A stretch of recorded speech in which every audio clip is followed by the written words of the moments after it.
È venerdì 13 ottobre, buongiorno da Angelo Gagliano. E da Emanuela Corsi, buongiorno. Buongiorno, allora adesso cominciamo subito come sempre con le notizie, con i fatti di cronaca e partiamo dalle polemiche senza fine per il provvedimento, l'ennesimo provvedimento del giudice apostolico che dice no al trattenimento di altri 4 migranti, tornando a contestare la legittimità del decreto Cutro. Voci incontrollate di una ispezione disposta dal Ministero, ma il titolare, il guardasigilli Nordio, smentisce e ha anche precisato. Sentiamo il servizio.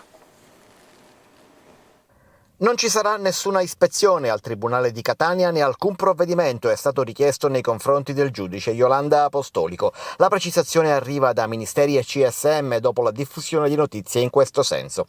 A seguito di 4 interrogazioni parlamentari, essendo doveroso rispondere, ho dato mandato alle articolazioni competenti del Ministero di acquisire articoli di stampa e pubblicazioni sui social media relativi al giudice di Catania Iolanda Apostolico. Non si tratta di un accertamento ispettivo né tantomeno dell'avvio di un'azione disciplinare, precisa il ministro della giustizia Carlo Nordio. Parimenti nessuno ha richiesto l'avvio di una indagine sul giudice al CSM, che è stato invece investito da 13 giudici togati di Catania della questione di protezione del magistrato. All'indomani del secondo provvedimento con il quale la giudice respinge il trattenimento di altri 4 migranti, continuano dunque le polemiche tese a portare l'attenzione su temi diversi dallo scontro giudiziario sulla legittimità del decreto Cutro e dallo scontro politico sulla partecipazione del giudice nel 2018 ad una manifestazione contro il ministro Salvini al porto di Catania.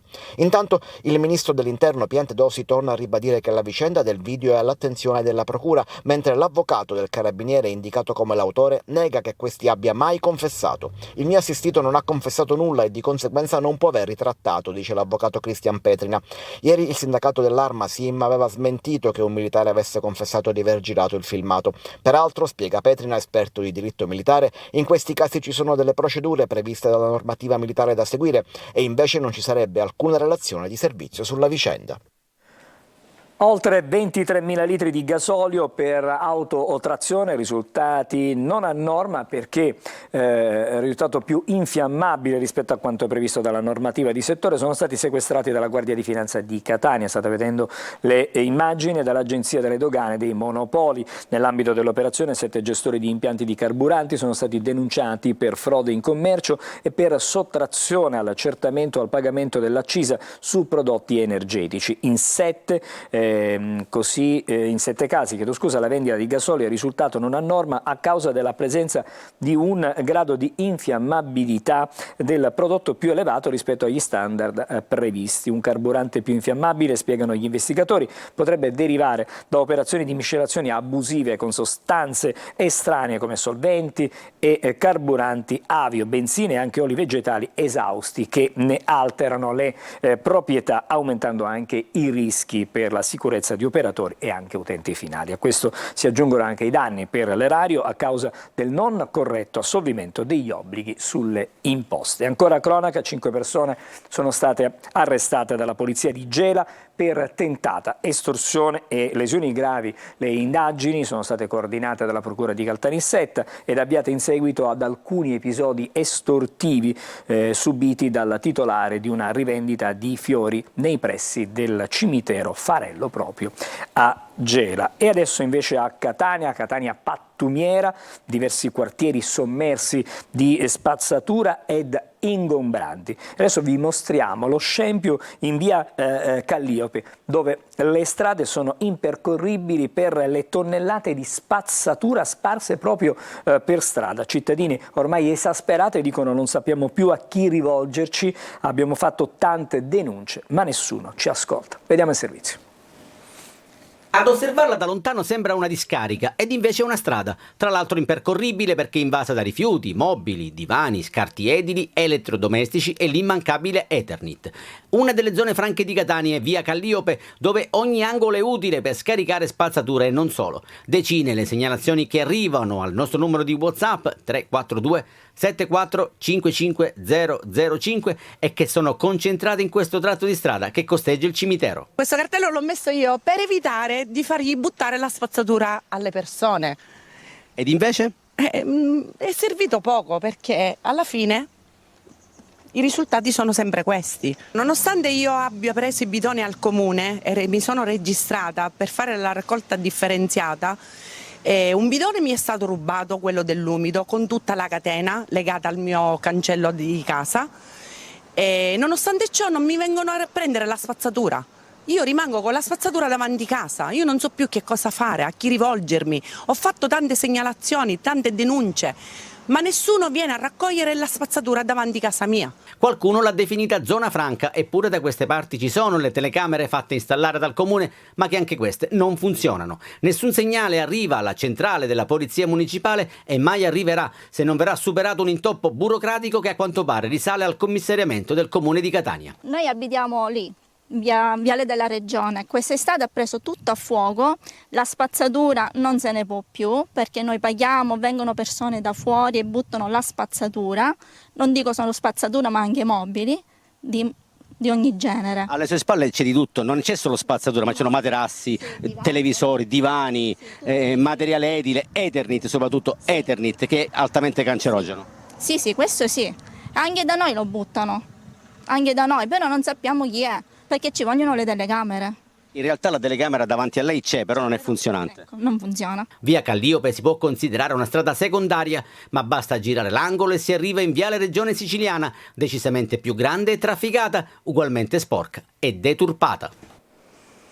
Detenuti e rieducazione, marginalità sociale, anche il gran galà della stampa saranno i temi di questa mattina di Buongiorno Sicilia, ma adesso è il momento della rassegna stampa e per questo do la parola ad Emanuela Corsi. Sì, a proposito di degrado, Angelo, però non siamo a Catania, siamo a Palermo, vediamo Repubblica appunto Palermo che ci mostra due foto della città. Infatti scrive: la città allo specchio, oggi ci sarà la visita istituzionale del presidente Mattarella e quindi le due Palermo. A sinistra vediamo il molo trapezoidale che verrà inaugurato oggi, a destra una ragazza a Ballarò, quindi la visita del Presidente della Repubblica per il varo di un'opera da 30 milioni che ridisegna il volto di una parte di Palermo. Le associazioni che combattono il degrado e la tragedia del crack all'albergheria gli hanno chiesto invece di passare pure da loro. Allora, vedo che in questo momento la nostra pagina è praticamente ferma, si è bloccata, Okay. Vediamo di poter ricollegare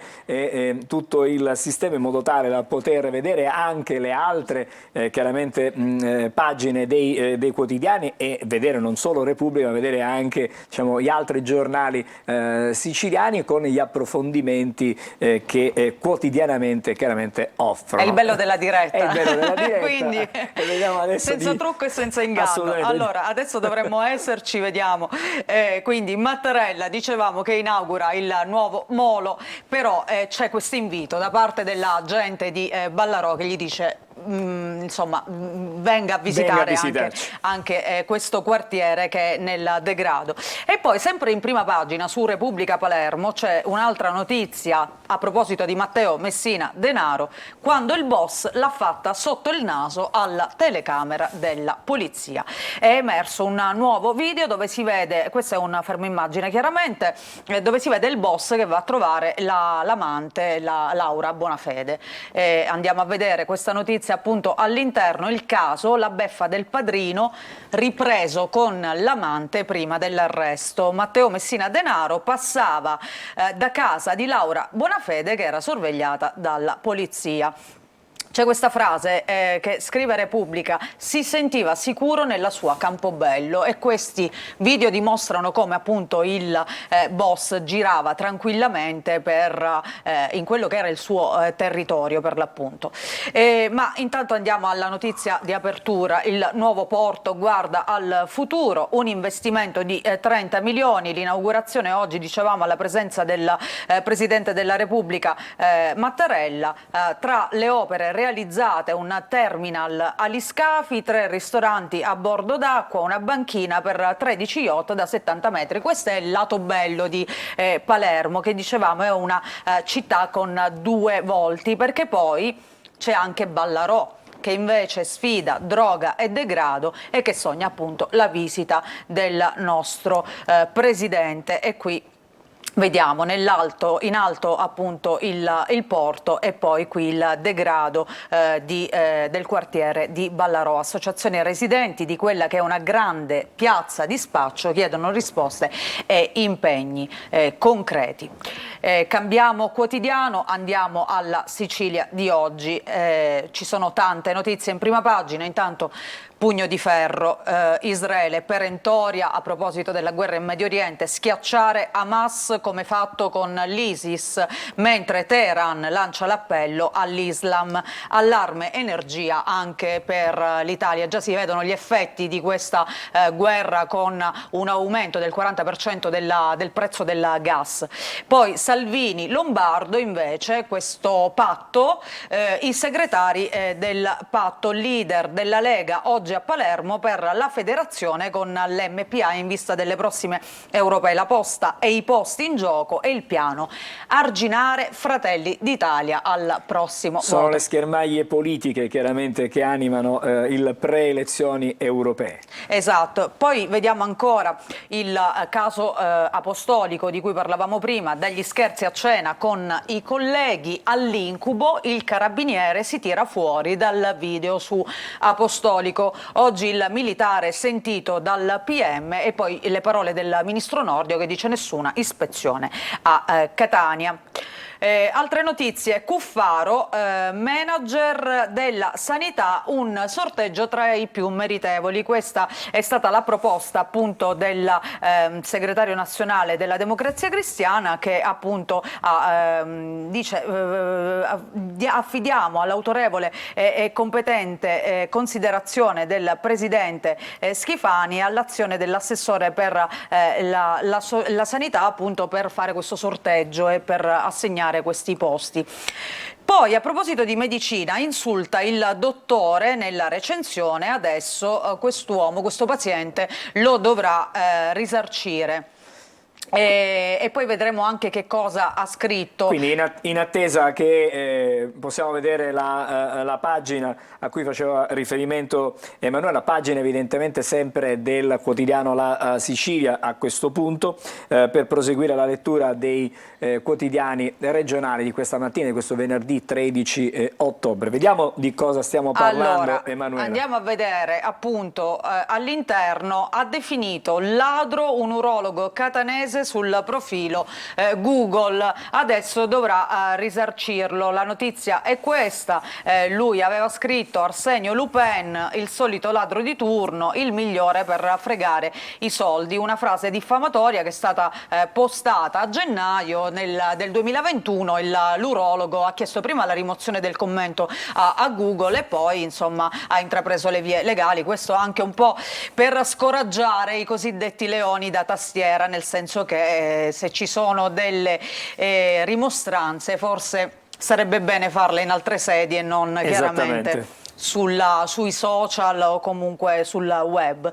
Andiamo a vedere anche la prima pagina della Sicilia di Catania. Prima pagina della Sicilia di Catania che in parte abbiamo già comunque visto e commentato, non so se ci sono altre notizie sempre da... C'è una notizia sugli sfratti perché a Catania i numeri sono quadruplicati, Sunia, CGL, Sicet, CISL commentano i dati del 2022 pubblicati dal Ministero degli Interni. C'è un grave problema a Catania proprio per quanto riguarda gli sfratti. Vediamo se abbiamo la possibilità anche di vedere qualche altra prima pagina, perché abbiamo credo 2 minuti ancora per completare diciamo la rassegna stampa regionale, poi fra qualche momento qualche minuto in realtà andremo a vedere anche le notizie che riguardano invece i fatti nazionali. Ma abbiamo qualche altra prima Abbiamo pagina? anche la Gazzetta del Sud, invece, ecco, se da una parte a Palermo si parla del progetto del porto, anche a Messina il progetto per la Falce, pubblicata la gara per disegnare il futuro di una delle zone più preziose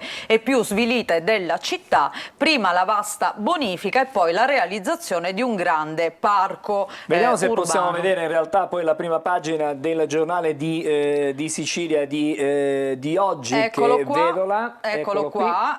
Vediamo allora intanto questa fotonotizia, Hamas come l'ISIS sarà schiacciato, queste sono le parole del premier israeliano Netanyahu, che poi vedremo sulle prime pagine dei quotidiani nazionali, assedio infinito a Gaza. E poi un'altra notizia, una misera mazzetta pure per la dentiera, un odontoiatra e 2 sanitari ai domiciliari per aver chiesto 100 euro ad un'anziana per una protesi.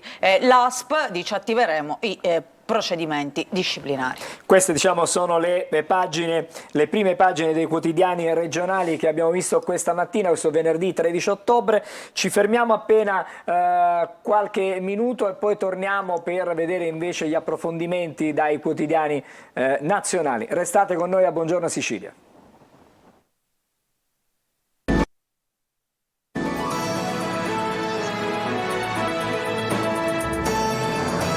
Di nuovo insieme a Buongiorno Sicilia, riprendiamo allora la lettura dei quotidiani, questa volta quelli nazionali. Emanuela. Sì, partiamo dal Corriere della Sera, Angelo. Vediamo l'apertura, chiaramente in primo piano c'è la guerra in Medio Oriente. La prova dell'orrore, scrive appunto il Corriere. Israele mostra le foto dei bambini trucidati. Hamas, attacco preparato da 2 anni. E poi parla Netanyahu che dice vanno schiacciati come l'ISIS, raid in Siria, Scholz dopo l'Olocausto, per sempre con lo Stato ebraico. Queste le parole appunto del ministro tedesco, del primo ministro tedesco. Andiamo a vedere altre notizie. Il caso scommesse, Tonali e Zaniolo via dagli azzurri a Coverciano, insomma è arrivata la polizia. Sì, effettivamente dobbiamo dire che in qualche modo questa è una notizia che era nell'aria, perché nel pomeriggio di ieri c'erano state anche delle anticipazioni, c'era stato qualche sentore, soprattutto Corona sui suoi social aveva preannunciato di fare dei nomi. I nomi li ha fatti in realtà sul suo profilo Instagram, su uno dei suoi profili Instagram, e poi in serata sono arrivate le auto della polizia al ritiro a Coverciano, a Firenze, per interrogare i 2 azzurri, che poi la FIGC, cioè la Federazione Italiana Gioco Calcio, ha deciso di lasciare liberi da questa convocazione per motivi di opportunità, e adesso seguirà quella che è l'indagine da parte della Procura di Torino. Sì, infatti lo vediamo proprio all'interno del Corriere. Shock nazionale, scrive il Corriere della Sera. Le rivelazioni di Corona, come dicevi tu, convocato in questura a Milano dopo Fagioli della Juventus, si allarga appunto l'inchiesta e non è finita. Ciclone scommesse, coinvolti Tonali appunto e Zaniolo, la polizia a Coverciano, avviso di garanzia ai 2. E poi qui vediamo anche Corona, insomma vediamo questa vicenda, cosa rischiano Tonali e Zaniolo per i tesserati di squadre professionistiche che effettuano o accettano scommesse. La sanzione è l'inibizione o la squalifica non inferiore a 3 anni e l'ammenda non inferiore a 25.000 euro. Questo per la giustizia sportiva, ovviamente, attenzione, perché poi bisogna vedere che cosa succederà con le indagini della procura. Chiaro. E poi c'è Corona, testimone in questura, come dicevi, ieri Fabrizio Corona è stato ascoltato a Milano come persona informata sui fatti dagli investigatori della squadra mobile di Torino su questa vicenda delle scommesse. E poi questo precedente in Inghilterra, Ivan Toney, attaccante del Brentford, che ha scommesso su partite di calcio tra il 2017 e il 2021, è stato squalificato dalla Football Association per 8 mesi, oltre a una multa da 50.000 sterline. Questo lo ricordiamo in Inghilterra, ovviamente. Adesso cerchiamo di capire che cosa effettivamente succederà poi in Italia con la giustizia sportiva, perché le fasi sono diverse rispetto alla procura di Torino, cioè alla giustizia ordinaria. Adesso servirà che intervenga il procuratore federale della FIGC, da lì poi si andrà a vedere se ci sarà il deferimento, che sarà il rinvio a giudizio per la giustizia sportiva, e poi si andrà a processo sportivo. Ma torniamo alle altre notizie. Torniamo alla notizia che appunto in primo piano di oggi, come chiaramente... Fra non molto vedremo dunque il quotidiano che volevi mostrarci tu. Stiamo parlando... È sempre il Corriere. Sempre il Corriere. Quindi oggi abbiamo useremo un po' la fantasia, diciamo così, ecco. Quindi chi ci segue da casa, ecco, un po' di bontà. Un po' di bontà. Allora, ce l'abbiamo fatta, ecco qui dicevamo, la notizia è seria chiaramente, bombe dal cielo e dai tank, no a corridoi umani, dicevamo cosa sta accadendo tra Israele e la striscia di Gaza. Il capo di Stato Maggiore: sabato abbiamo fallito, l'esercito nessuna concessione o aiuti finché non libereremo gli ostaggi. E poi ripulire l'area, entrare via terra, sradicare Hamas. Questa è la missione in 3 fasi per quanto riguarda i piani, diciamo, di guerra. Sono praticamente le intenzioni, quella che può essere l'offensiva, diciamo, terrestre da parte di Israele, che insomma, si sta preparando ad invadere diciamo, la striscia di Gaza per andare, diciamo, a combattere, a stanare eventuali rappresentanti di Hamas proprio sulla striscia di Gaza. Vediamo un po'. Esatto, il segretario di Stato statunitense offre sostegno ma chiede attenzione ai civili, congelati i fondi all'Iran. E poi Scholz, come abbiamo visto anche dalla prima pagina, dice: dopo l'olocausto sempre con voi.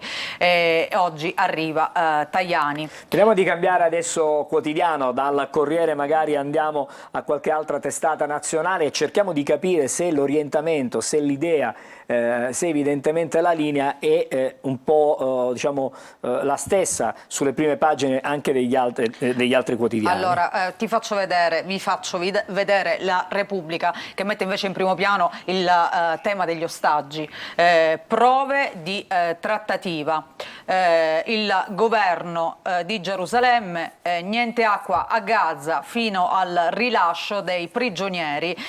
Gli Stati Uniti bloccano intanto 6 miliardi di dollari dell'Iran, come abbiamo già visto. Il segretario di Stato Blinken oggi nel Qatar, che ospita i capi di Hamas, e poi Netanyahu che dice: li schiacceremo come l'ISIS.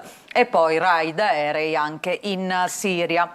Intanto scende il gelo tra Putin e Israele, i russi all'offensiva in Donbass. Quindi praticamente ci sono i due conflitti in questo titolo, il conflitto in Israele e poi chiaramente anche quello che riguarda l'Ucraina, dove si continua, ripetiamo, a combattere, cioè non è finita la guerra in Ucraina, l'invasione russa continua, in Donbass continuano i bombardamenti e quindi sono due aree piuttosto diciamo calde in questo momento. Non solo, sono le due maggiori aree dove sono conflitti in questo momento. Tra l'altro proprio Zelensky ha detto che andrà a visitare Teheran, quindi c'è anche una sorta di solidarietà chiaramente in un momento andrà a Tel Aviv. A Tel Aviv in un momento chiaramente di grave crisi un po' per tutto l'Oriente e il Medio Oriente. Abbiamo un paio di minuti ancora, poi, vediamo sì, di vedere. C'è sempre qui in prima pagina, vediamo l'inchiesta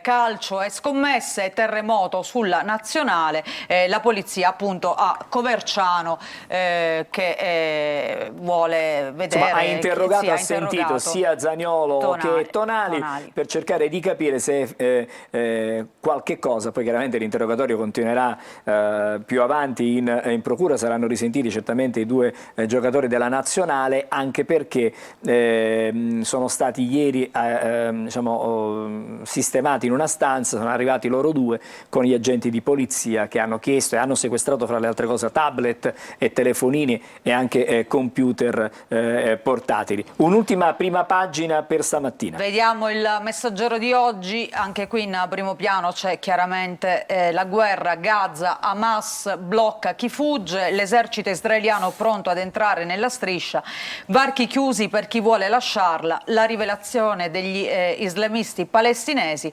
l'attacco appunto era pianificato da 2 anni, Russia con noi, quindi c'è la conferma comunque a quello che si è sempre detto fin dal primo momento, cioè era un attacco che era già stato organizzato e programmato da tempo. Poi leggo sempre sulla prima pagina del Messaggero 2 notizie che hanno a che fare, uno con il mondo della Formula 1, l'ex patron Eccleston che ha ammesso una frode da 500 milioni, però eviterà il carcere, e poi ci sono novità che riguardano anche le partite IVA. Le partite IVA, c'è l'addio al maxi acconto, pagheranno le tasse in rate di 6 mesi, l'acconto di fine anno più o meno a novembre per chi ha una partita IVA, invece il governo dà la possibilità di rateizzarlo, questo nel Consiglio dei Ministri di lunedì, quando ci sarà il via alla riforma fiscale. E poi vediamo ancora il caso Apostolico, lo troviamo in prima pagina sul Messaggero, gli accertamenti di Nordio, faro sulla partecipazione alla protesta, il ministro che dice nessuna ispezione in corso. E se abbiamo ancora qualche minuto vediamo questa fotonotizia a centropagina, dove appunto vediamo i due azzurri dopo il caso Fagioli, polizia a Coverciano, sentiti i due giocatori della nazionale, Zaniolo e Tonali, e sequestrati i telefonini, scommesse sul calcio, Zaniolo e Tonali indagati. Bene, allora ci fermiamo qui con la rassegna stampa, almeno per il momento. Torneremo certamente ancora più avanti da te, Emanuela. Noi facciamo subito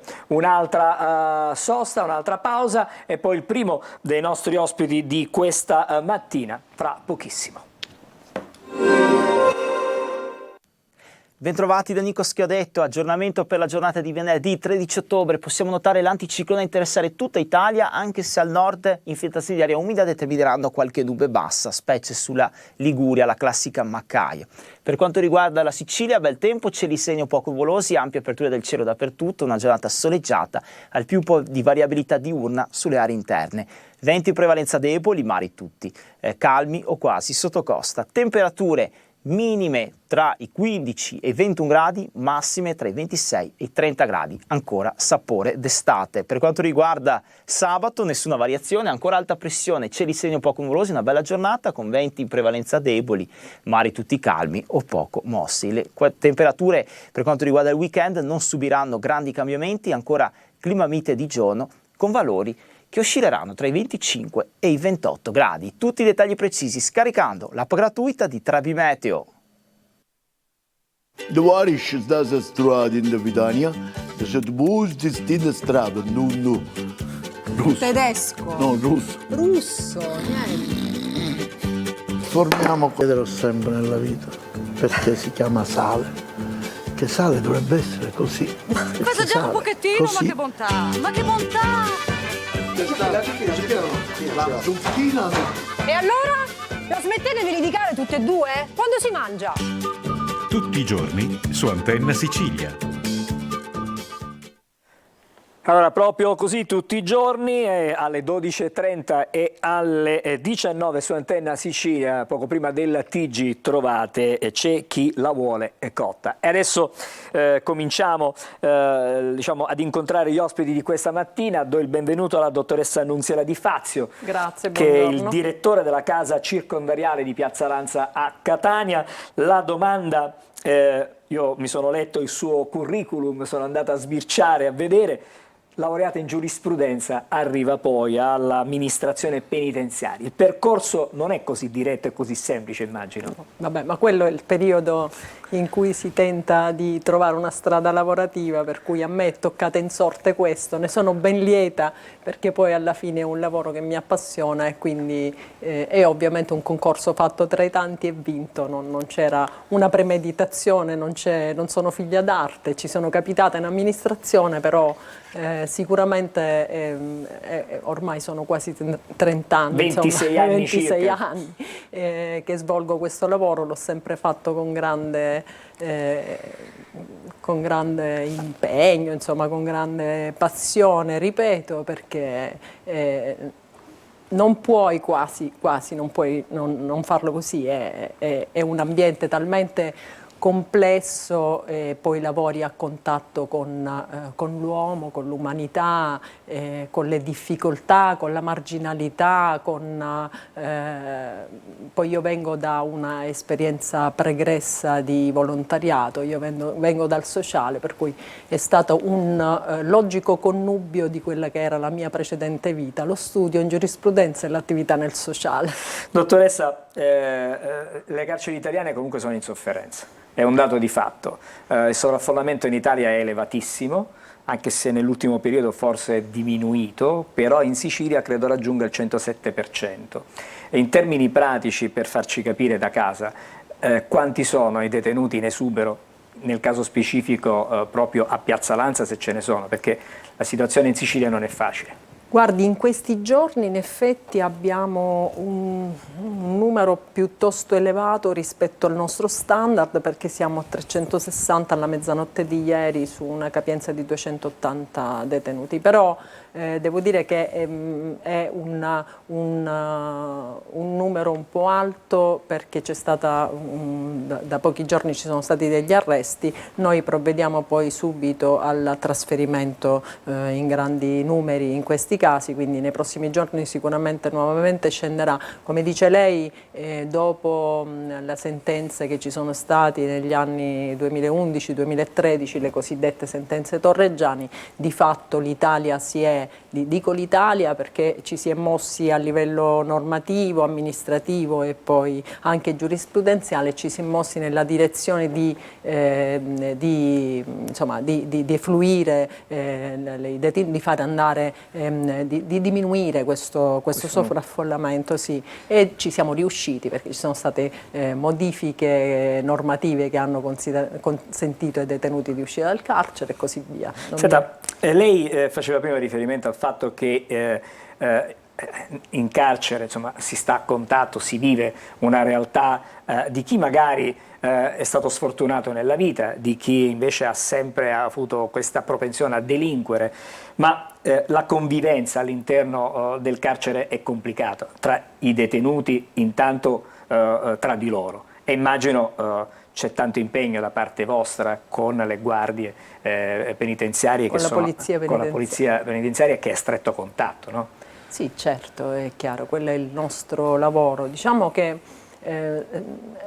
adesso noi parliamo con un pubblico che chiaramente non è addetto ai lavori, e mi piace per questo ricordare che ormai da tanti anni l'attenzione rispetto alla nostra mission, se vogliamo dirla con le parole degli psicologi che si occupano di diritto al lavoro, è più spostata verso, non tanto verso la custodia come afflizione, la pena come come fine, no? Rispetto alla sanzione che è stata inflitta, ma verso la rieducazione, il reinserimento. Sì, quello è logico, il reinserimento, verso il trattamento del fatto che costituisce reato come un fatto a cui bisogna dare una riparazione in qualche modo. Cioè, cosa voglio dire? La nostra attività non si centra sulla necessità di punire, di far soffrire le persone che sono in istituto, ma al contrario di dare delle opportunità.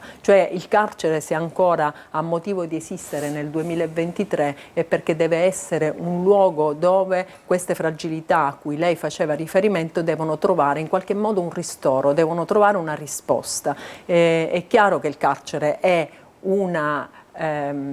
raccoglie molti soggetti che appartengono a categorie vulnerabili. Io li semplifico, direi che li possiamo ricondurre a due categorie fondamentali: ad una prima categoria che raccoglie proprio i soggetti che diceva lei, cioè soggetti che vengono che sono già emarginati sul territorio, soggetti che hanno dei problemi di salute, e che di problemi di salute intendo problemi di salute mentale, soggetti stranieri che sono irregolari, ecco, soggetti che sono in qualche modo sul territorio, direi quasi invisibili, e questa è una prima categoria, ripeto, di persone che abbiamo in carcere, con le quali appunto dobbiamo lavorare. E una seconda parte invece sono soggetti che fuori non hanno una loro particolare problematicità, un problema particolare, ma che subiscono un'afflizione nel momento in cui arrivano in istituto. Le faccio un esempio: le donne, per esempio, no? Una donna non è un soggetto di per sé fragile sul territorio, ma nel momento in cui commette reato in istituto perde molto di più rispetto a quanto possa perdere un uomo, perché una donna, per esempio, è centro di riferimento degli affetti primari. E poi chiaramente comunque il carcere porta una fragilità nel momento in cui tu perdi il lavoro, perdi le relazioni con i familiari. Quindi, come diceva giustamente lei, noi abbiamo a che fare con tutte queste persone. E allora, dobbiamo, nel concreto, nell'attività di rieducazione, fra virgolette, comunque magari nella prospettiva di un reinserimento dopo aver scontato la pena, quali sono le attività a cui voi in questo momento rivolgete grande attenzione? Capisco che ci sono molti detenuti che studiano e magari poi raggiungono la laurea, altri magari sono impegnati in lavori manuali? Allora, io farei un passo indietro. Sì. Noi facciamo intanto un'attività che si chiama di osservazione, normativamente parlando, è un'attività di analisi della biografia delle persone e di individuazione di quelli che sono appunto gli ostacoli che hanno impedito loro di reinserirsi correttamente e che li hanno in qualche modo portati a commettere un reato. In un secondo momento stiliamo una sorta di progetto di quelle che sono le nostre attività per eliminare queste debolezze da una parte e per rinforzare quelli che io chiamo fattori di integrazione, fattori di protezione. Cioè, se noi siamo qui oggi a parlare non è che perché siamo migliori di tanti altri, è perché probabilmente abbiamo avuto una casa, abbiamo avuto una famiglia, abbiamo avuto un lavoro, abbiamo avuto la possibilità di studiare. Ecco, questi sono dei fattori di protezione. Noi cerchiamo di rinforzare questi fattori di protezione. Come li rinforziamo? Per esempio la scuola è un elemento importante per l'integrazione, non soltanto in quanto tu acquisisci, e poi non soltanto i corsi di istruzione, quando parlo di scuola mi riferisco anche alla formazione professionale, non soltanto perché acquisisci una competenza, ma anche perché la scuola è una importante occasione di risocializzazione già durante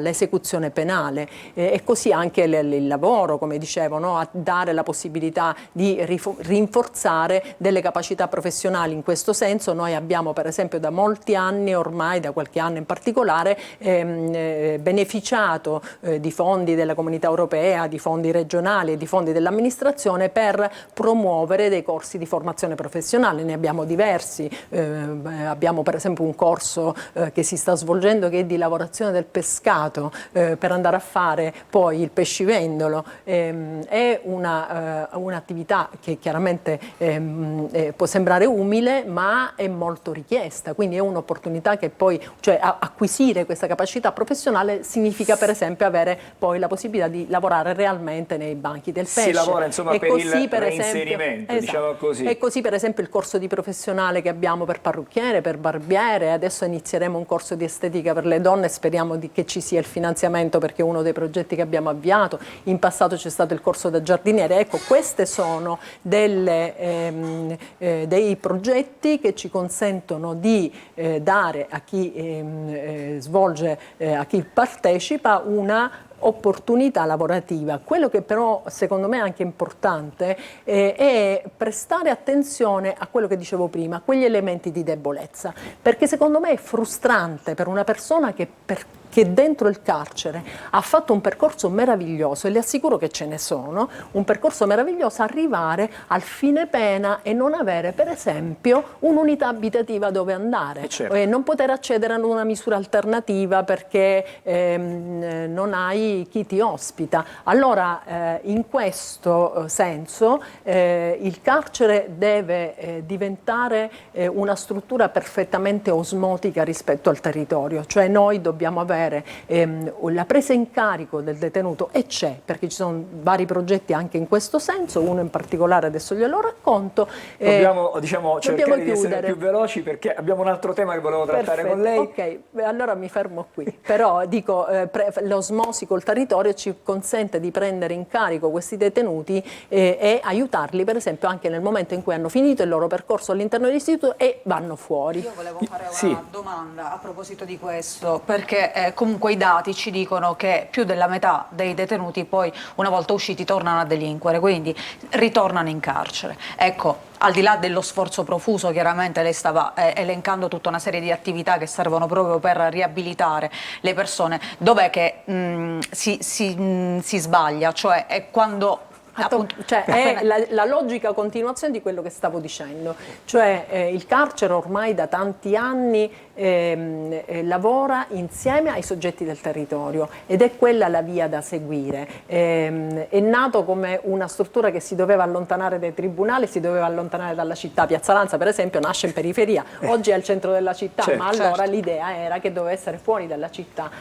Adesso invece la concezione dell'esecuzione penale è esattamente l'opposta. Se ho dei soggetti che hanno delle debolezze, delle fragilità, per superarle occorre il territorio. Se c'è uno straniero che non ha i documenti, per superarlo ci serve la questura. Se c'è un detenuto straniero che non conosce la lingua e la cultura italiana, per superare questo ci servono i mediatori culturali, che certamente già abbiamo per fortuna piano piano, ma ci serve anche il contatto col territorio e così via. La casa che dicevo prima, una persona che è senza tetto deve avere un'associazione, un ente, una struttura, e anche qui qualcosa c'è, perché per esempio il comune dà la possibilità, poi chiaramente nel limite dei posti disponibili, a noi di segnalare delle persone che sono senza dimora per prenderle in carico, e poi anche comunità religiose in questo senso. È quella la strada, cioè una perfetta integrazione del carcere con il territorio. Vanno accompagnati, diciamo, in questo percorso. Non posso non parlare con lei però del grave problema dei suicidi in carcere, che riguardano e i detenuti ma anche diciamo, gli agenti di polizia penitenziaria. Il dato, quello che riguarda il 2022, che è l'ultima a disposizione, dice che siano stati davvero tantissimi, quello dei detenuti, esattamente, 84 detenuti, è il più alto da quando si fanno queste rilevazioni. C'è un problema? È un problema che allora riguarda... io qui devo fare però una precisazione. Allora ci sono in amministrazione numerosissimi studi, come potete immaginare, sul suicidio, che hanno cercato di individuare quali sono le cause, gli indici di rischio, gli alti indici di rischio. Ci sono degli organismi a livello centrale, regionale e periferico che si occupano specificatamente di questo tema, e mi riferisco al tavolo permanente nazionale per la prevenzione dei suicidi, all'osservatorio regionale e ai piani di prevenzione locale. Ora, e che tanto hanno fatto, perché se è vero che c'è un numero alto di suicidi, è anche vero che tanti suicidi si riesce ad evitare. Però, e qui potrei dilungarmi ma non abbiamo il tempo, però un'altra precisazione ritengo che si debba fare a proposito dei suicidi. Se noi esaminiamo, e io l'ho fatto nel tempo proprio a proposito dei piani, dei protocolli locali che abbiamo stilato con il servizio sanitario, perché sono dei protocolli che si fanno principalmente con i sanitari. Se noi esaminiamo i documenti dell'Organizzazione Mondiale della Sanità, del Comitato di Bioetica, c'è un documento molto interessante del 2010 degli studi che si sono fatti, vediamo che, a parte che ci sono degli indici di rischio che riguardano un po' tutti, poi insomma, che so, l'età per esempio anagrafica o la tossicodipendenza, ma non è che tu perché sei tossicodipendente naturalmente vai a suicidarti, però è chiaro che poi se si sommano in capo ad una sola persona più fattori di rischio, questa diventa una persona che ha un alto rischio suicidario. Ma quello che volevo dire non è tanto questo, è che lo dicevamo prima, noi in istituto, io l'ho detto forse con un po' di emozione, adesso mi sciolgo di più e lo dico meglio, ma all'interno degli istituti penitenziari noi raccogliamo fragilità, raccogliamo soggetti vulnerabili, raccogliamo soggetti che sono ad elevato indice di rischio suicidario. Allora, cosa voglio dire? È uno dei fattori di rischio è il carcere, questo non c'è dubbio, sempre per quello che dicevo prima, perché comunque anche se tu sei una persona che non è fragile sul territorio, nel momento in cui entri in carcere comunque inevitabilmente perdi qualcosa, perdi il lavoro, perdi la tua vita. Allora, detto questo però, cosa voglio dire? Che la comparazione che normalmente si fa, e questo vale anche un po' per la polizia, sarebbe da fare un altro discorso, se abbiamo il tempo lo facciamo. Non abbiamo molto tempo, dobbiamo andare a chiudere. Allora ci concentriamo solo sui detenuti. Allora, quello che voglio dire è questo: la concentrazione di fragilità nel carcere, ed è inevitabile che noi raccogliamo fragilità, porta a una concentrazione degli indici di rischio che sul territorio invece ho diluite insieme ad altre persone. Per cui se è vero che la percentuale di rischio di suicidio all'interno degli istituti è del 16% in più rispetto a quella del territorio.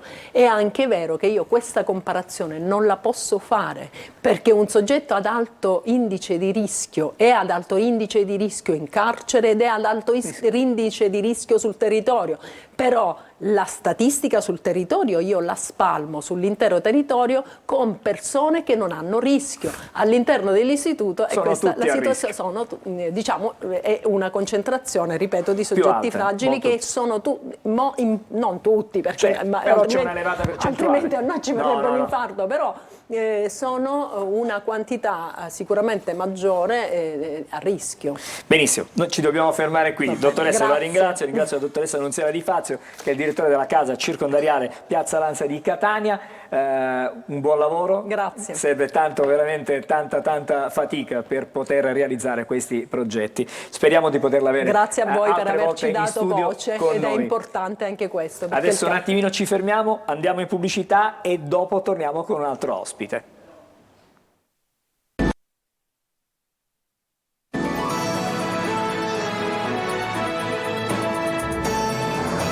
Di nuovo insieme a Buongiorno Sicilia, con me in studio Emiliano Abramo, che è il presidente della comunità Sant'Egidio di Catania. Buongiorno. Buongiorno a voi e grazie per l'invito. Allora, stamattina parliamo di marginalità sociale e di quelle che possono essere anche le risorse economiche per fronteggiarla, per diciamo in qualche modo contrastarlo. Ma tra i temi fondamentali, tra i temi che vengono messi al centro diciamo dell'agenda politica, sono la dispersione scolastica, la povertà educativa e l'inclusione sociale. Questi sono, diciamo, a grandi linee le attività che poi vi coinvolgono anche come comunità di Sant'Egidio. Io con lei vorrei partire intanto stamattina da un dato che è piuttosto preoccupante, che è quello della dispersione scolastica, perché in alcuni quartieri della città di Catania, ma anche di altre località della Sicilia, questo dato, questa percentuale è elevatissima, 60%, cioè 6 bambini, 6 ragazzini su 10 non frequentano la scuola. La domanda che io faccio a lei, ma non so se poi riusciamo a venirne a capo, com'è possibile che nessuno si accorga in maniera immediata, no? Perché poi magari più avanti negli anni ci si rende conto di questa dispersione, che questi ragazzini, questi bimbi non frequentino la scuola? C'è un'assenza di controlli, mancano delle verifiche incrociate? Come mai si arriva a questo dato? Ma dal mio punto di vista è il retroterra culturale che ha permesso la formazione di un dato così eclatante, il doppio della media europea. Il dato cittadino su Catania è il 24,7, esattamente il doppio della media europea. Ma bisognerebbe secondo me entrare nel merito, ovvero la città ha accettato che le periferie venissero abbandonate, non crediamo più nell'istruzione in generale nella formazione, perché accanto a questo dato c'è il record europeo di numero di NEET, quindi questi ragazzini diventeranno nei prossimi 20 anni probabilmente dei NEET. L'emergenza della dispersione scolastica è legata alla dispersione formativa ed è un unicum, ma soprattutto entrando nel merito troviamo che in questi 6 bambini su 10 non ci sono stranieri, sono tutti italiani, a dimostrazione che è un problema culturale nostro, e c'è un numero importante di donne. Questo cosa vuol dire? Che si sta riaffermando culturalmente l'idea della donna che sta a casa e si occupa di stirare le camicie e di occuparsi non dei figli perché non ne facciamo più, ma della pulizia della casa. Insomma, ritorniamo con un salto indietro rapidissimo, indietro di almeno 30 anni, e questa effettivamente è una condizione che mi preoccupa parecchio sul futuro della Sicilia. Cosa possiamo fare nel concreto? Ritornare in periferia. A me ha molto colpito il lavoro fatto su Catania dal nostro arcivescovo Monsignor Renna dal punto di vista culturale, ancora prima che dal punto di vista spirituale, la tensione anche nel nominare il recente comitato dei festeggiamenti agatini, dove c'è anche una nostra presenza, ma la voglia di guardare alla periferia, rilanciare l'istituzione e scuole, attivare e anche imparare a seguire, perché qui c'è un eccesso di protagonismo certe volte nel narrare questi fatti, e impariamo a seguire le figure che emergono. Ne ho nominata una, Renna, mi permetto di aggiungere il presidente del Tribunale dei minori, che ha fatto un lavoro eccezionale, come dire, chi non manda i figli a scuola non avrà il reddito di cittadinanza, pragmatismo, ma stiamo parlando del futuro dei nostri figli. Penso anche al mio amico Pippo Vecchio, garante per l'infanzia, grande protagonista anche di una recente legge. Allora, ci sono risorse regionali che vengono messe a disposizione, non solo regionali, sono previsti investimenti per 15 milioni di euro per quanto riguarda diciamo, le città siciliane. Voi come comunità di Sant'Egidio ricevete parte di questi finanziamenti per cercare di, diciamo, non dico mettere fine, ma contrastare la marginalità sociale, e come investirete, se ci sono questi fondi, sul territorio? Questi 15 milioni di euro, intanto voglio dire subito, hanno una storia prestigiosa ed è un'eccellenza nazionale, si chiama legge sulla povertà. Fui io ispiratore durante la pandemia di questa legge, che ho scritto, ed è stata votata interamente dall'Assemblea, quindi non è passata al governo, e questo è molto importante perché ci fu un unicum di consenso e quindi è l'unica, come ha detto il Presidente Mattarella, legge del genere in tutta Italia. E questo lo dico perché c'è la luce in fondo al tunnel, si può fare qualcosa. E si pensava in tempo di pandemia, quando la scrissi, il problema era appunto individuare 3 linee di intervento, che era l'emergenza abitativa, l'emergenza alimentare, e poi c'era appunto il discorso sull'integrazione. La brava assessora Nuccia Albano ha ripreso soprattutto quest'ultimo punto e l'ha messo a fuoco. Sant'Egidio attinge, e la cosa interessante sulla quale ci siamo molto battuti è che ci fosse un passaggio diretto dalla Regione alle associazioni di volontariato, che andavano scremate, cioè questi soldi non andavano dati a pioggia e quindi vederle polverizzate, ma andavano date direttamente a quelle realtà che già fanno e hanno una comprovata esperienza. Lì bisognava uscire dall'emergenza Covid. Oggi ci troviamo gli strascichi di quell'emergenza Covid, che ha aggravato una situazione già effettivamente importante, che confrontata con il resto d'Europa diventa drammatico.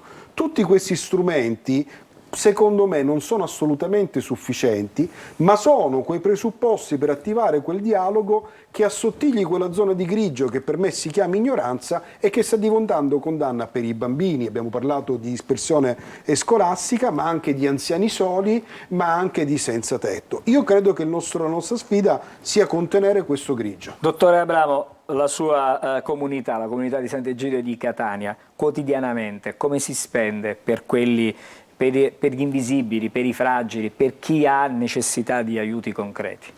Innanzitutto si spende con gli altri, in una condizione di dialogo con le istituzioni e le altre realtà, perché io credo che la pace nella città sia un pane da mangiare insieme. L'idea di strapparla è gravemente sbagliata. E gli interventi sono tanti, stiamo molto lavorando in questo periodo con i senza tetto, intercettiamo molti dei giovani che via Forcile non riesce a contenere, lo dico in dialogo con la prefettura di Catania. Ci riferiamo al centro di accoglienza per i migranti. Per i migranti, esattamente, ha fatto bene a precisarlo. 2 scuole della pace con bambini italiani, stranieri, cristiani, musulmani molto frequentati, 3 istituti per anziani, una grande assistenza domiciliare che guarda 800 anziani del centro storico della città seguiti domiciliarmente, un centro diurno per gli anziani, la scuola di lingua e cultura italiana, lo studio legale. Quello che voglio dire è che questo mondo, che non è retribuito, ma vede tanti catanesi di buona volontà, e tra questi alcuni ex bambini che crescendo hanno voluto fare qualcosa per gli altri. Io credo che questa sia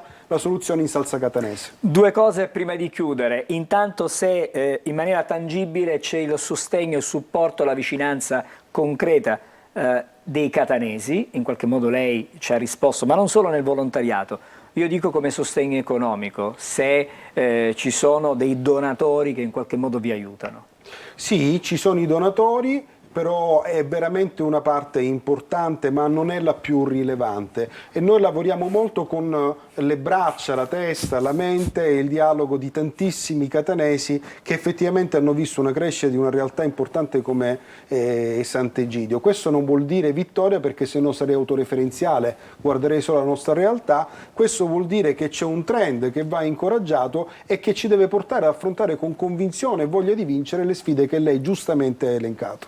Le volevo chiedere, prima di chiudere, molto spesso però ci sono dei progetti che sono stati realizzati concretamente e poi però svaniti nel nulla, abbandonati. Ci sono delle sedi, delle strutture. Una di queste siamo andati nei giorni scorsi anche a vederla, siamo andati proprio a constatare con mano a Librino. Ci sono delle strutture che poi però non vengono più, diciamo, alimentate. Finiti i finanziamenti, spariscono. E questo è un pezzo della cultura italiana dell'assistenza che a me non piace affatto, ma che è stato molto vero per il Paese. È il mondo della cooperazione internazionale, che chiaramente ha dei risvolti positivi ma molto negativo. Cioè, finito il progetto, finita quell'emergenza, si molla tutto e si va a fare un'altra cosa. Io faccio un altro ragionamento, anche perché la mia storia è diversa. Qui ci vuole una rinnovata passione. E scegliere per la periferia vuol dire che tu entri con un garage sfasciato che aggiusti per poi costruire il bello e comunicare la cultura del bello agli altri. I luoghi di Sant'Egidio, penso alle nostre scuole della pace, sono belli, perché c'è una differenza tra la strada e casa.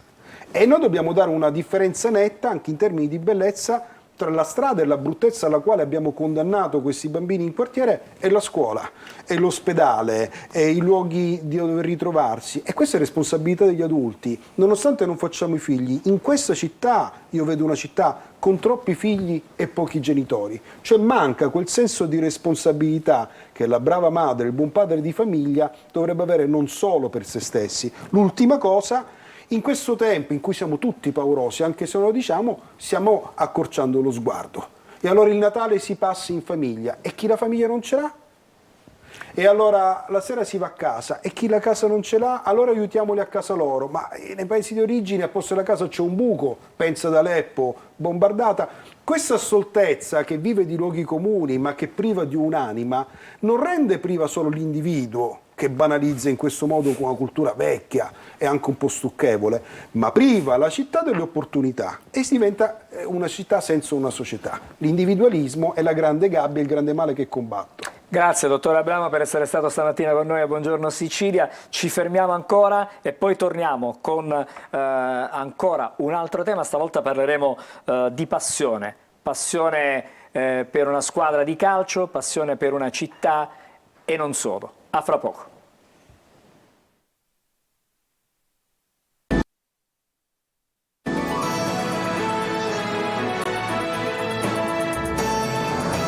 Bentornati a Buongiorno Sicilia, altro ospite con noi in studio Fabrizio Carbone, l'avvocato Fabrizio Carbone, che è il vice coordinatore regionale dell'AIAS, che è l'Associazione Italiana Avvocati dello Sport, e anche nel consiglio direttivo di Catania Rosso-Azzurra, questa diciamo, associazione che è nata in un momento di grande emergenza, diciamo, per la Catania sportiva, per la Catania calcistica, meglio ancora, perché stiamo parlando del momento in cui il Calcio Catania 1946 scompare perché viene dichiarato il suo fallimento, la radiazione poi e la mancata affiliazione alla FIGC. Da lì poi è iniziato il vostro percorso. Buongiorno avvocato, l'ispiratore, magari fra un poco riusciremo a vederlo, tra gli ispiratori c'è anche l'avvocato Enzo Ingrassia, che è un profondo conoscitore del mondo calcistico, della Catania calcistica e una sua lunga militanza assieme accanto al presidentissimo Angelo Massimino. Innanzitutto buongiorno a tutti e grazie per l'invito. Sì, Catania Rosso-Azzurra nasce proprio all'indomani dell'estromissione del Calcio Catania dai ranghi federali, con quella partita collatina che mai si disputò, giusto per individuare un fil rouge con il presente, da un'idea del nostro avvocato Enzo Ingrassia, che è il nostro presidente da sempre vicino alle vicende del Catania, e nasceva proprio come un'esigenza di far capire che c'era una Catania che non si voltasse dall'altro lato, che era pronta a ripartire per cercare nei limiti del possibile anche di spianare la strada a chi avesse l'intenzione, il piacere e la passione di investire nuovamente sul calcio a Catania, che non è solamente un fenomeno sportivo ma è un fenomeno anche sociale, di aggregazione, di inclusione. E proprio con questo moto d'animo si partì con l'iniziativa di un azionariato popolare proprio per cercare di agevolare anche in un momento e in un contesto economico difficile l'ingresso di un principe rosso-azzurro, che poi fortunatamente arrivò nella persona di Ross Pelligra e del suo gruppo imprenditoriale assolutamente solido, quindi oltre ogni più rosea aspettativa rispetto a quelle che erano le premesse, visto l'epilogo tragico, i bandi andati a vuoto che abbiamo seguito anche per altre vicende, e quindi poi arrivò. E una mission di Catania Rosso-Azzurro è proprio quella di valorizzare attraverso quelli che sono i contenuti non solamente sportivi ma proprio umani e sociali. Infatti noi sin dalla nostra nascita abbiamo cercato di coinvolgere un po' tutta la città con delle iniziative sociali, abbiamo portato i vertici del Catania FC, all'epoca Catania SSD, nelle scuole, nelle periferie, proprio per trasmettere ai ragazzi quella passione non solo verso quelle maglie a strisce ma rosso-azzurre, ma anche per far capire come attraverso la lealtà, lo spirito di gruppo, l'attività sportiva che insegna e si fonda su principi sani si potesse fare qualcosa di buono. E nell'alveo di questo rapporto che si è instaurato con la società e con la città, con la parte sana della città, cercando di guardare non solo al centro, ai salotti, ma anche alle periferie, sin dall'anno scorso abbiamo istituito un premio Catania Rosso-Azzurra, che quest'anno è giunto alla sua seconda edizione, perché ancora siamo piccolini, ma tante cose ritengo abbiamo fatto. Ci arriviamo fra non molto. Intanto nel mezzo io volevo metterci qualcos'altro, perché lei ha fatto riferimento all'arrivo del nuovo principe azzurro per la città di Catania. Io le voglio fare, lei è, è relativamente giovane, nel senso che avrà vissuto certo le vicende del calcio Catania anche negli anni passati, anche forse con il presidente Massimino, assolutamente certamente. Sì. E allora io volevo fare, prima di parlare proprio del premio di questa sera, un parallelismo, se secondo lei c'è, tra l'attuale presidente, cioè Ross Pelligra, e il Cavaliere, perché sono due personaggi che arrivano probabilmente dallo stesso mondo, no? Hanno delle caratteristiche simili. È un parallelismo che regge, per quanto sia sempre arduo mettere a confronto il presidentissimo e il cavaliere Angelo Massimino con chiunque altro, perché la sua passione era straripante nei confronti del Catania. Però è uno stesso entusiasmo che si può leggere anche nel volto di Ross Pelligra, che rimane sempre entusiasta quando viene allo stadio. Io ricordo quando venne per la prima volta quella presentazione, era un lunedì o un martedì pomeriggio, quindi un giorno feriale, c'erano circa 8.000 persone al Massimino solo per salutarlo.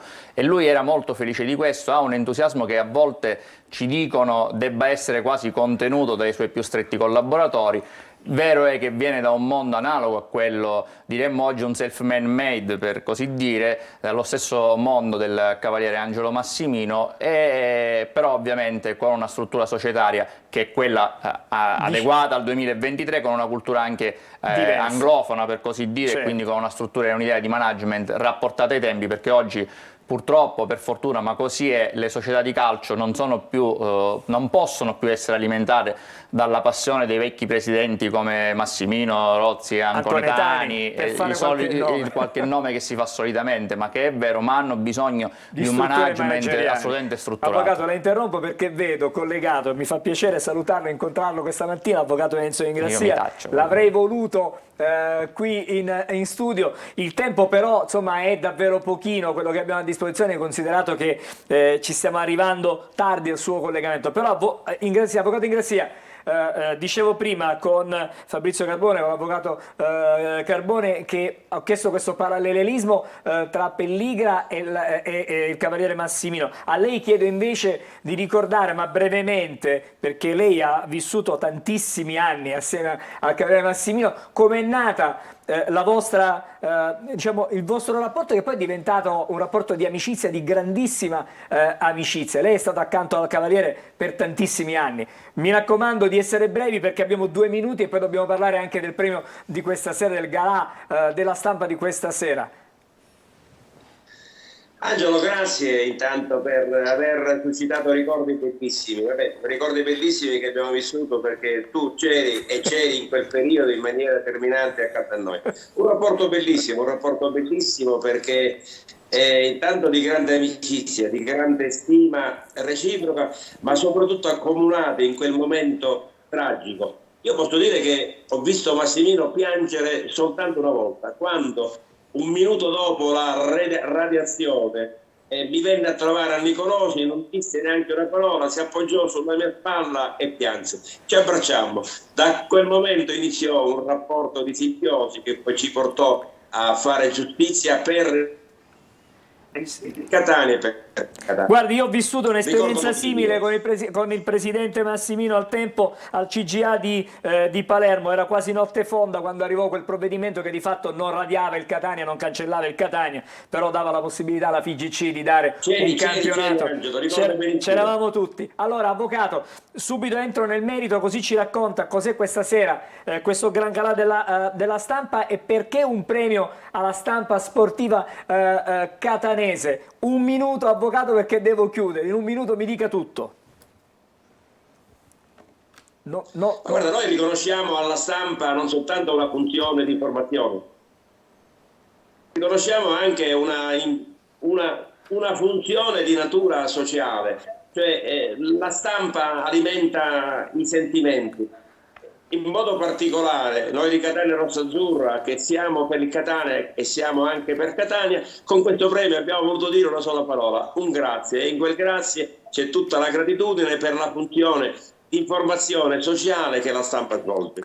Allora, l'appuntamento è stasera alle 18:30 al President Park Hotel. Sì. A partire dalle 18 al Presidente Parco Hotel 10 Castello. Grazie all'avvocato Carbone per essere stato qui con noi in studio, grazie all'avvocato Ingrassia che ho rivisto stamattina con estremo piacere, con grande gioia ci rivediamo più tardi, dico anche all'avvocato. Possiamo dirlo che tra i premiati ci sarà anche Angelo Gagliano. Possiamo dirlo, possiamo fare questo spoiler, esatto. Ci sarà anche lui, un premio meritatissimo. Troppo buoni, e adesso vi lascio ad alcune pillole di almanacco, vi aspetto fra pochissimo. La religione musulmana vieta la consumazione di maiale, ma voi sapete il perché? Bene, non è solo una questione legata a precetti religiosi, ma anche a sicurezza alimentare, perché in passato, infatti, la mancanza di frigoriferi rendeva la carne un alimento a rischio di fermentazione batterica, che poteva creare seri problemi di salute a chi la consumava. Per questo motivo determinate carni venivano considerate impure e non venivano consumate. Oggi parliamo di un modo di dire molto conosciuto, bite the bullet. In inglese viene usato per indicare il coraggio di affrontare situazioni difficili o dolorose. Infatti deriva dall'antica pratica di far stringere una pallottola tra i denti al paziente durante le operazioni chirurgiche senza anestesia. In italiano, per esprimere lo stesso concetto, si usano anche le espressioni stringere i denti o ingoiare il rospo. Il nostro matto del giorno è Louis-Ferdinand Céline, lo scrittore francese che ha rivoluzionato il mondo della letteratura con romanzi come Viaggio al termine della notte e Morte a credito. Ma nonostante la sua fama di genio letterario, la sua vita è stata tutto tranne che ordinaria. Invalido al 75% dopo la Grande Guerra, colpito dalla malaria in Camerun, diventato medico dei poveri a Montmartre e con ben 3 matrimoni alle spalle. Ma Céline non ha mai smesso di coltivare la sua anima maledetta, trovando conforto nei viaggi e nella scrittura di romanzi che hanno sconvolto il mondo letterario. Ci salutiamo con la frase del giorno: la mente mette i limiti, il cuore li spezza. Vi aspettiamo domani con una nuova puntata del nostro almanacco. Un bacio e buona giornata dalla vostra Naomi. Allora, torniamo in studio per un aggiornamento dalle agenzie. Una ventina di detenuti asserragliati usando le brande di ferro hanno divelto i cancelli, riuscendo a uscire dalle celle occupando un intero piano della sezione, e per evitare l'ingresso del personale hanno bloccato lo sbarramento usando i piedi di legno dei tavolini, cospargendo di olio il corridoio. Siamo nel carcere di Trapani. Questa è una notizia che riporta la UILP, la polizia penitenziaria. E adesso ci colleghiamo con Marco Amato. Marco, buongiorno intanto. Buongiorno. Buon caffè come sempre. Ti chiedo di essere estremamente veloce perché oggi siamo un po' in ritardo, però so che siamo nel fine settimana e ci darai delle indicazioni importanti per tutti noi, chiaramente grazie alle stelle. Ok, allora, un excursus velocissimo sul venerdì 13 che è oggi, giornata molto particolare, superstiziosamente intesa come un giorno di sfortuna. La sfortuna in realtà non è considerata tale nelle mie materie perché è semplicemente un controbilanciamento dell'energia che passa dopo tanti giorni positivi. Perché si attribuisce al 13? È una tradizione che affonda le sue radici nella tradizione norrena. Infatti i semidei erano 12, il 13° fu Loki e sappiamo benissimo anche dei film degli Avengers che Loki non era propriamente un dio benevolo. Inoltre nella tradizione romana X, V e 2I formavano il numero che in realtà potrebbe anche essere letto come Vixi, ovvero Vissi, quindi sono morto. Ecco, 13 a tavola come nell'ultima cena è il giorno della crocifissione di Cristo che fu un venerdì. Tutte indicazioni che servono a segnalare un flusso di energia un po' diverso. Mentre invece torniamo ai segni zodiacali, Plutone e Marte gestiscono sempre per i segni d'acqua una grande energia, una grande forza, più liberi Leone e Acquario, mentre invece Toro, Vergine e Capricorno dovranno trottare un po' per risolvere alcune faccende. Il fuoco, Ariete, Leone e Sagittario, un po' dispersivo il Sagittario, concentrato invece l'Ariete quasi ossessivamente, Leone alle prese con l'amore. Con questo vi auguro un ottimo weekend. Grazie davvero a Marco Amato. Adesso vado da Emanuela, se abbiamo una curiosità. Buon weekend, felice weekend anche a Marco Amato che ci ha dato le ultime, Marco. Chiaramente per questo fine settimana. Io sono Leone, più che alle prese con l'amore, oggi sono alle prese con internet, però va bene anche un po' venerdì 13 lo è effettivamente. Sì. Abbiamo qualche cosina da mostrare?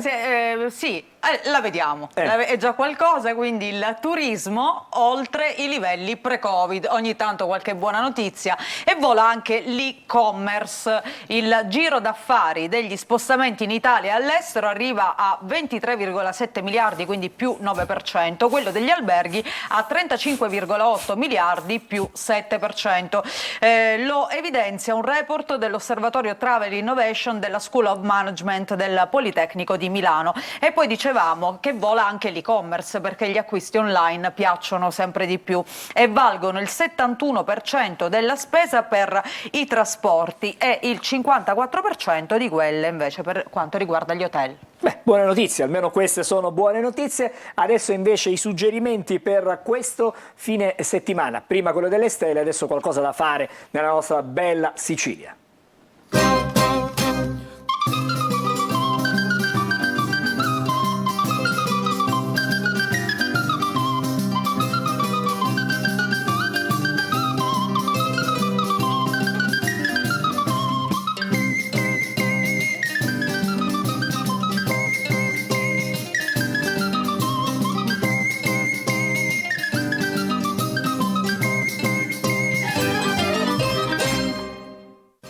Buon weekend, la rubrica che propone i migliori suggerimenti per chi questo fine settimana vuole uscire e gustarsi un po' della nostra amata Sicilia.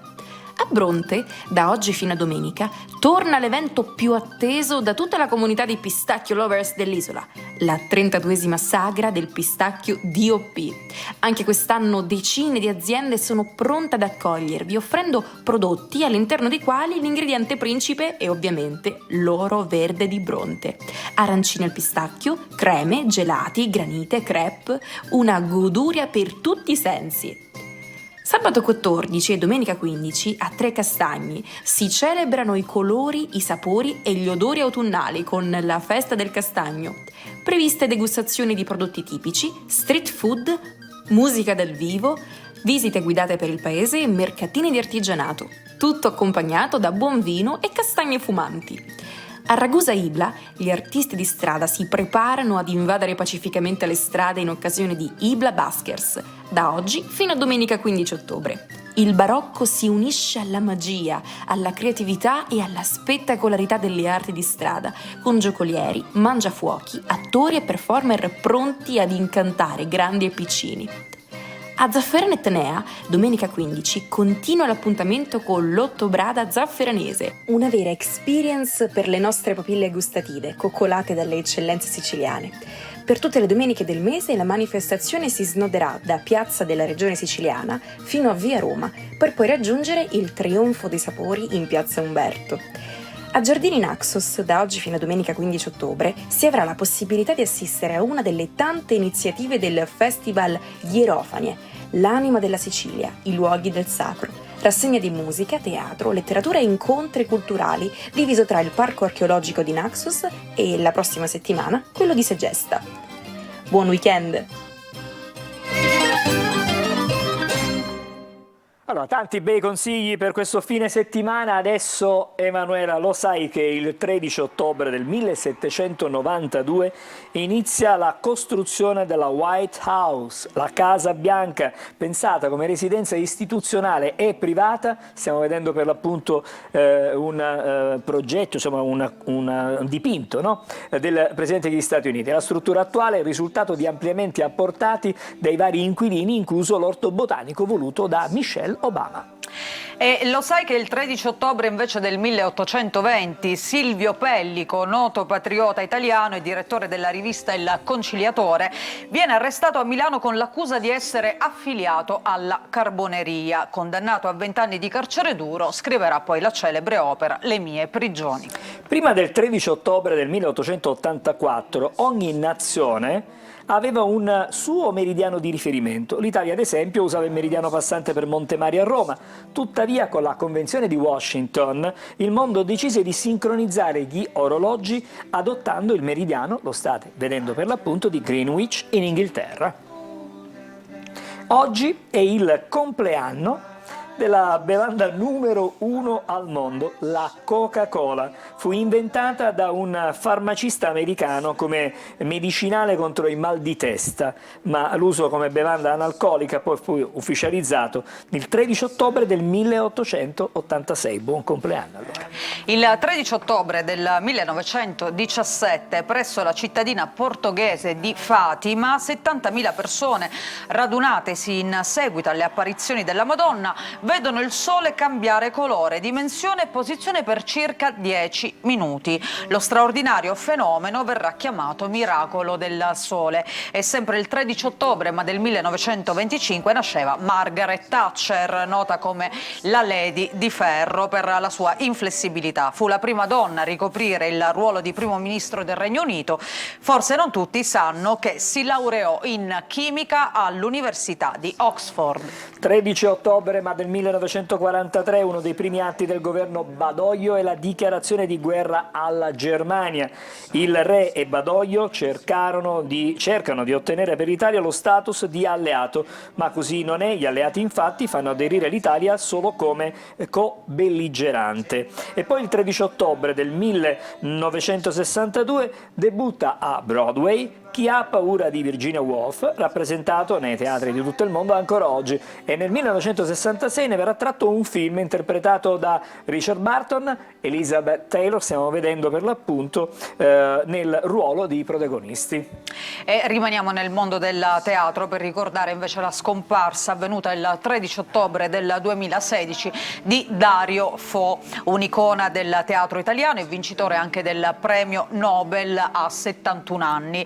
Con oltre 100 commedie ha rivoluzionato la satira e la comicità, definendosi il giullare della cultura italiana. Chiudiamo con il 13 ottobre del 1941, quando nasce Paul Simon. Stiamo già sentendo le note del celebre duo Simon e Garfunkel, popolare gruppo folk statunitense. Vi proponiamo oggi The Sound of Silence, il suono del silenzio, una delle loro canzoni più iconiche, utilizzata anche nel film Il laureato con Dustin Hoffman. Ma Paul Simon eseguì questa toccante canzone, pensa al Ground Zero, al Memorial di New York, in occasione del 10° anniversario dell'attentato delle Torri Gemelle dell'11 settembre. Vi presentiamo la versione eseguita proprio davanti a 500.000 di spettatori nel celebre concerto che si è tenuto al Central Park. Noi con Buongiorno Sicilia ci rivediamo ovviamente lunedì mattina alle 8. A tutti chiaramente una buona giornata. Buona giornata.